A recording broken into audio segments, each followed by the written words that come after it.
upset, beat this most unlikely I'm not saying that candidate, Trump didn't win beating outright. 16 That's not what I'm Republicans, saying. then the most qualified la-di-da candidate ever. Well, and the idea that incredible turnaround to what everyone expected happened because of the Russians, to me, seems no, that's not. I think you're ridiculous. misconstruing what I'm saying. What I'm saying is if the Or anyone email, else, by if the the way. email hack of Podesta's emails and the DNC emails slowed down one political party's ability to compete against another political party, then they had an influence on the election. You've made that point before. Lisa, last word. Well, one, the WikiLeaks and the information released hardly got any coverage, especially hardly got any coverage. Not in comparison. I think the allegations against President Trump were covered 7 times as much as WikiLeaks in 1 week period. So it barely got covered in terms of some of these unsubstantiated allegations You're not allowed about to President respond. Trump. Don't prepare your next thing. Lisa has the last Also, word. I like this. Also, another point is the fact that President Trump has responded to this meddling as well in terms of sanctions, in terms of expelling Russian diplomats, and in terms of shuttering consulates and things like that. And also in response, sending lethal weapons to Ukraine. I mean, President Trump has responded by being very tough on Russia. Okay, there we are. Good debate. I'm going to say it again. If you want an election that is not going to be hacked by anyone, pencil and paper. I agree there. That's Paper the way ballots. to go. All right, coming up, retail giant Toys R Us is out of business, and over 30,000 employees are fighting to get what they say they deserve. Swamp Watch exposes the elite's disgraceful treatment of Toys R Us workers. And there used to be a time when Democrats were the party of working Americans, but some shocking news this week shows you that's no longer true. We'll tell you what it is after the break.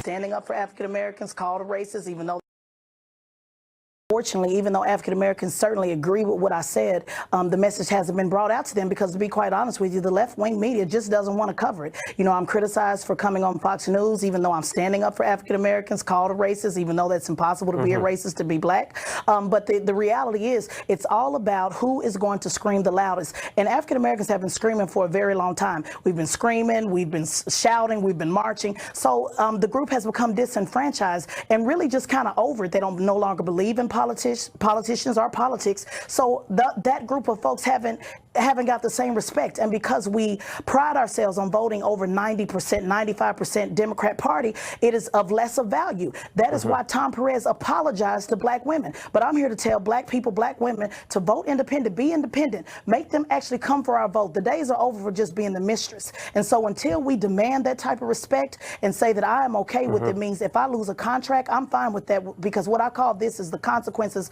of consciousness. And I've had elders who have gone before me who have endured much worse. Tessin, thanks so much for that. Just stay with us. I'm just going to get Richard and Lisa their reaction on this. This issue of the tension between uncontrolled immigration and its impact on workers, jobs, and incomes. It just seems like that argument has gone all one way in the Democratic Party today. Well, I don't think you can characterize the Democratic Party as one thing or another, because I think Tessin makes a good point, right? That, you know, we need to be working on rebuilding communities like Baltimore, rebuilding communities like Detroit, rebuilding communities like Chicago. And what those communities need more than ever is they need investments and they need politicians and leaders that get it. But that also, with that being said, they can also benefit from not building a wall on our southern border, because that money can go to being invested in Chicago, right? And the one group that is the most that finds the wall to be the most heinous thing ever is African Americans. If you look at any poll, African Americans find the wall to be a waste of money, because that money can go to rebuilding Chicago, or rebuilding Detroit, or rebuilding Baltimore, or rebuilding Miami. Yeah, the money. Okay, you got the money point, but which I think a lot of people would contest. But just on the issue of immigration and controlling immigration in the interest of protecting American workers, the kind of argument Bernie Sanders made, Tesla makes, you can't. It's gone from the Democratic Party, isn't it? Well, I would say, one, real quick, we've seen historic lows for African American unemployment and Hispanic unemployment under this president. I would also say you can label the Democrat Party as one thing, and I would label them as intolerant, as evidenced by Teslin being fired because she had a differing point of view. Basically, the left operates in a mob mentality. If you don't share that belief, then they try to shut you down. They fire you. Case in point there.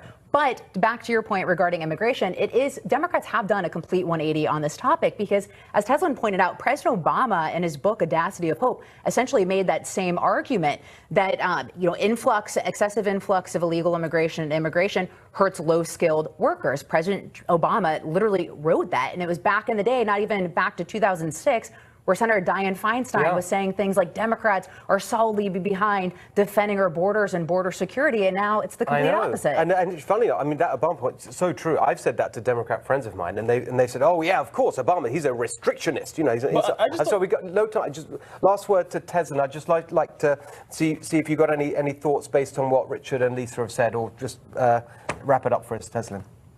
Well, you know, I agree with a lot what both the panelists said. I mean, where we talk about the financial point about, you know, it's not important to spend the money on building the wall, but also spending the African American community. Before President Trump ever talked about building the wall, the money wasn't spent in the African American community. We certainly know this, those of us who have been working on the left side. You know, I'm speaking again from being an employer myself, signing the front of the check, putting second chance citizens back to work. You know, I'm really sick and tired of one thing, sweeping this constant hypocrisy under the rug. I'm not saying that Republicans get a pass because there's work to do there too, but it's the Democrat Party that comes around to the churches. It's the Democrat Party that asks for our votes. It's the Democrat Party that we've been loyal to. And so those are the ones that we have to hold accountable. And this has been way before Trump has gotten in office. And it's just time that we actually stand up and speak up for ourselves and demand that they have our vote. And I want to say one last thing. I have never been against anybody. I'm a veteran, a U.S. veteran of this country, and I'm offended when someone says I'm against anybody. I was willing to die for everybody. But I have a problem when we still have children who are sleeping on cement floors here in Houston, Texas for Hurricane Harvey, but yet we're also concerned about migrant children sleeping on cement floors too. So if we're concerned about children on cement floors, let's get them all off the floor, and let's start by building each other up, Americans as well as migrant communities. Very powerful, Tess, and really appreciate that sincerely. And thank you for being with us, and all the best, and hope to see you back here in Los Angeles soon. Thanks a lot. Coming up, the unacceptable face of Silicon Valley. Can you guess whose it is? Find out after the break. But now, we'll be taping a special episode of The Next Revolution in New York on Wednesday, August the 1st, with world-renowned psychologist and author Jordan Peterson. We'd love to have you in the audience. For tickets, email us at hiltonaudience@foxnews.com.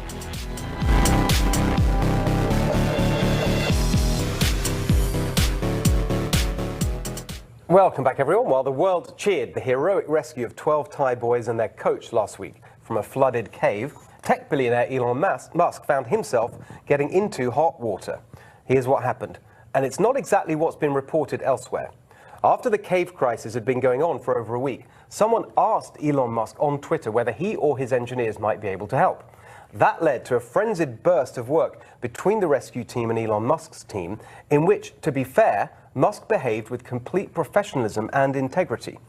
Later, a cave diver who was involved criticized Elon Musk, unfairly in my view, for trying to exploit the situation for PR benefit.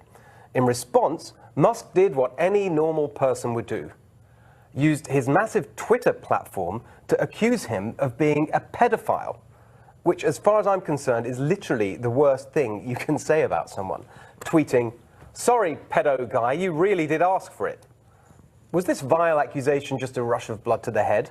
No. After the inevitable outrage, Musk didn't back down. He doubled down, again tweeting, "Bet you a signed dollar it's true." Eventually, after his own shareholders told him to, Musk issued a mealy-mouthed apology, which still included an attack on the man he'd so baselessly and viciously insulted, and his actions against Musk. Actions against you? What are you talking about? This is just a regular caving guy. You're a billionaire, one of the most famous people in the world, with a string of celebrity wives and girlfriends and 20 million Twitter followers. I hope lawmakers remember all this as they shower Elon Musk in taxpayer subsidies, reportedly nearly $5 billion worth. $5 billion. His Tesla cars come with a federal government subsidy of $7,500, topped up still further by taxpayers in certain states, including Arizona, Colorado, Louisiana, and of course, California. I hope you're happy that your tax dollars are at work to help some of the richest people in the country show off their environmental virtue, and to help one of the richest people in the world who has shown us what a sick bully he can be. I used to admire Elon Musk. I met him once around 6 years ago, and he showed me and a friend around his rocket factory right here in Los Angeles. I thought he was an inspiring entrepreneur. Now look what he's become. His descent into arrogance and bullying of the weak is a massive warning to the rest of Silicon Valley. Lisa, what do you make of this story? Well, ironically, I think the biggest sin that Elon Musk did in terms of Silicon Valley is this report that he donated $40,000 to this Republican super PAC. I mean, in all honesty, I think that's going to really have the Silicon Valley people much angrier with him than this. But obviously, calling someone a pedophile is just a disgusting and slanderous thing to do. Obviously, this guy, the caver, is looking to potentially sue Elon Musk, so he's opening himself up from a legal standpoint to that challenge. And he's also got to be careful here because there's been numerous reports that his investors are really unhappy with him. Some of these Twitter antics they're upset with.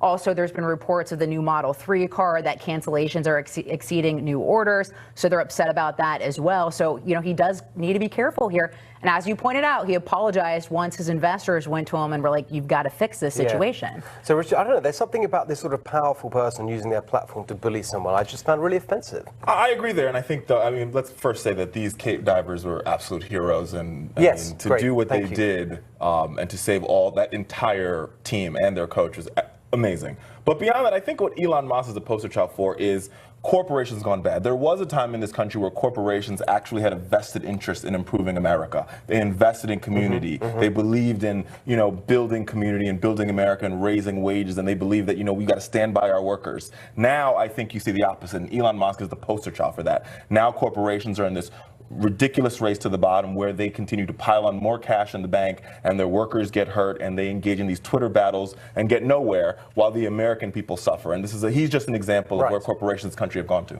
There you are. What a brilliant curtain raiser for Swamp Watch. I think it was intentional. Yeah, he's so good. Richard was like, I'm going to tease him. I know, he's really good. I don't have to bother. Anyway, as Richard was previewing, coming up, from bikes to trains to screwed over employees, a former Toys R Us worker is here for a special Swamp Watch you won't want to miss. And be sure to tune in at 10 p.m. Eastern here on the Fox News Channel for Life, Liberty and Levin. Here's Mark with a preview. This week on Life, Liberty, and Levin, Mike Huckabee is my special guest, and he'll say things you've never heard him say before. We discuss faith, family, freedom, and the fundamentals of the Constitution. Don't miss it.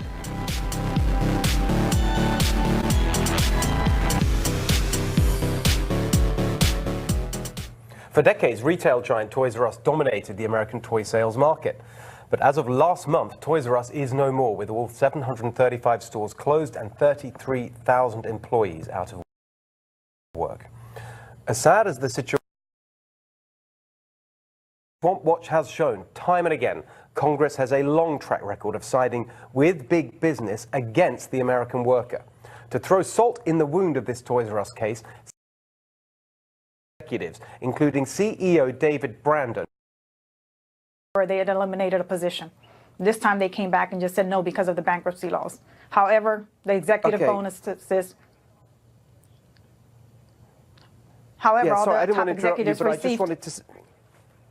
Go ahead, Steve.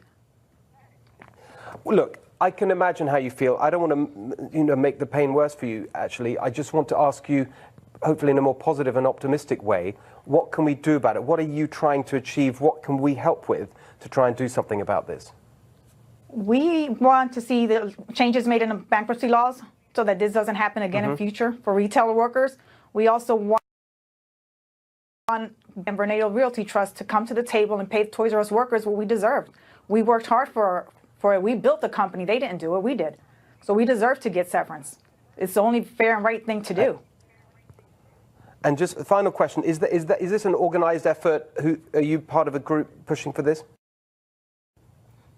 We're part of Rise Up Retail, which is a movement of workers fighting for voice and respect in the retail industry. Great. Well, I just wanted to say thank you again for coming and sharing your experience. Really, really appreciate it, and all the best to you. Thank you. Thank you, Steve. So, I mean, I don't know, that what we just learned there, that it's not only they didn't pay up, they promised they would and then they didn't. I mean, this is, like you were saying, this is not, sadly, Steve, we've seen this movie play out before. Right. Over and over again, we've seen corporations and a Congress that is backed by corporations because their lobbyists run through Congress, both Democrats and Republicans, and they do what they want. And let's talk about the Trump tax cut, for example. Many of these companies benefit from this tax cut. Kimberly-Clark is another one of these bad corporations. And after getting money from the tax cut, getting money from American taxpayers, they let off 5,000 people, right? And when you talk about the bankruptcy reform, which was also, it was renewed in 2005, every time they open up the bankruptcy reform, every time they open up bankruptcy laws, it always benefits bank and bank regulators, and it never benefits the American people. So we've got to be mindful about what's happening in this country, and I think it's very important for everybody watching tonight to make sure they're calling the member of Congress and being very mindful of the bills that's passed and who is behind them and what is being done and who's it for and who's it against. Usually, it's against working families. Right. So look, the interesting thing politically, Lisa, I think, is that President Trump, unusually for a Republican, he talked all the time about being the party of the American worker, still does. That means getting involved on the workers' side on issues like this, no? Well, you've also seen under President Trump hundreds of businesses passing savings from the tax reform law down to employees, and President Trump has highlighted those stories at events across the country. So you've also seen that. I actually think her biggest gripe and grievance should be against Toys R Us and their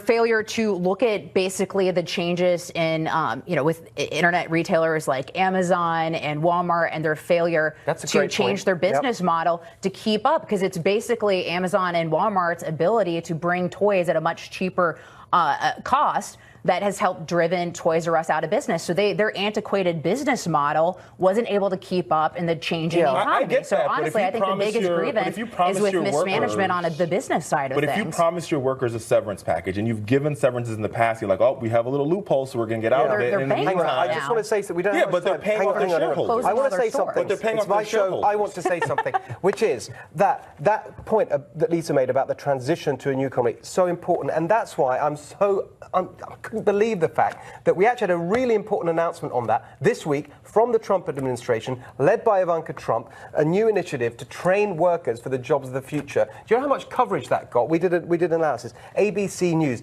0. NBC News, 0. CBS News, 0. They're not interested, and yet that's the kind of thing that actually could help with a very good point you made about this big economic transition. I've gone on too long. Sorry about that. Coming up, is there a positive alternative to our economic relationship with China? There is actually, and after the break, we'll meet the author of a new book who knows all about it. Don't go away.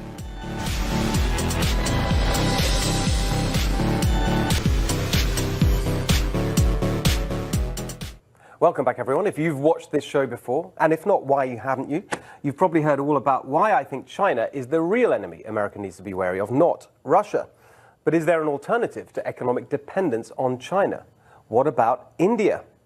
Joining me now from Singapore, the author of The Billionaire Raj, A Journey Through India's New Gilded Age, James Crabtree. I think we're going to say good morning to you, James. It's morning there, isn't it?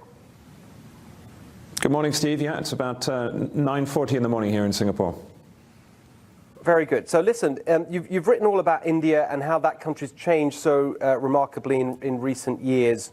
I think that this argument about China often goes one way, which is, yeah, we'd like to kind of disentangle ourselves from China. It's not a great regime, et cetera, but you're stuck because who else are you going to trade with? Who else are you going to invest with, et cetera? But India's a massive economic opportunity, isn't it? Yeah, that's right. I mean, India is a huge and growing economy. It's the fastest growing economy in the world. You were just talking about Amazon and Walmart in your last segment. So Walmart just invested $16 billion to buy an Indian tech company. Amazon's investing $5 billion to try and become the largest e-commerce player in India. Uber as well is trying to win there. So you have a lot of American businesses looking to India as it starts to grow in the way that China used to. But it's a much bigger issue. China, as you have said on your show, is slipping backwards into a form of neo-Leninist autocracy. India is the world's largest democracy. It's a broadly speaking market economy. It could be a great friend to America if America plays its cards right.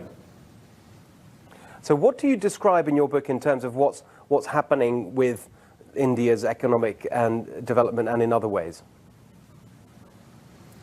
Well, so India is growing very quickly. As I say, it's the world's fastest growing economy. India, although it actually has some of the same problems that you face in the United States. So it has a deep and vibrant tech sector. It has a lot of big companies, but it also has a growing problem with inequality. There were only 2 billionaires in India in the mid-1990s. There's now something like 120. That's more than any country apart from China and America. So while India is growing and becoming more economically important and attracting more investment it's also struggling with some of the same problems of inequality that you have in the United States. And do you think that India, what's the attitude of India to investment and economic partnership? Would they welcome it with open arms, or are they more kind of wary of, for example, the US getting involved with them economically? Well, I think this is the big opportunity that if you look at it, particularly from Silicon Valley, where you live, and with some of what you've been talking about, China has a completely closed ecosystem for foreign investment. So if you look at the American tech giants, they're not even allowed to open there. India is Facebook's largest market by users, Google, Twitter. They don't make a lot of money there because the country is quite small, but in terms of the number of people they have using their platforms, it's big. And so while China has a big head start, both in terms of the size of its economy and the vibrancy of its tech sector, India has a much more open system and one that's much more willing to engage with outsiders, particularly from the United States. And so in the medium term, that should give India an advantage. James, brilliant. I have to leave it there for now, but I really want to talk about this a lot more. I think it's crucial in terms of the sort of geopolitics in the rest of this century, frankly. Your book is fascinating. Congrats on that. I hope everyone goes and buys it. Thanks so much for joining us. Thanks, Steve. Coming up, Lisa and Richard are back with final thoughts. Don't go away. So, time for some wise words from our fantastic team here. Richard, over to you. Well, I actually think this India segment was interesting because I think if... Unlike the rest of the show. No, the whole show was interesting, but the India segment was interesting, particularly because yeah, I got it. Instead of, I think, a senseless trade war against China, I think we're better off using our money investing in India as a way to counterbalance China because of the amount of foreign direct investment they have in emerging markets all across the world. That's a great point. They're huge on that. I thought the immigration segment was very interesting among the other ones as well. Just looking at the 180 that Democrats have done on the issue. And also one thing that never gets talked about is if you actually look at polling, the majority of Americans side with President Trump on a lot of these issues, whether it's sanctuary cities, whether it's border security, and even on the wall. So something that doesn't get talked about. It's true. I'll show you the polling, Richard. We can talk about it. Well, we're going to keep talking about it. That is all we have time for tonight. You can learn more about the Next Revolution by following us at NextRevFNC. Mark Levin is up next. I'm Steve Hilton. See you next Sunday when the Next Revolution will be televised.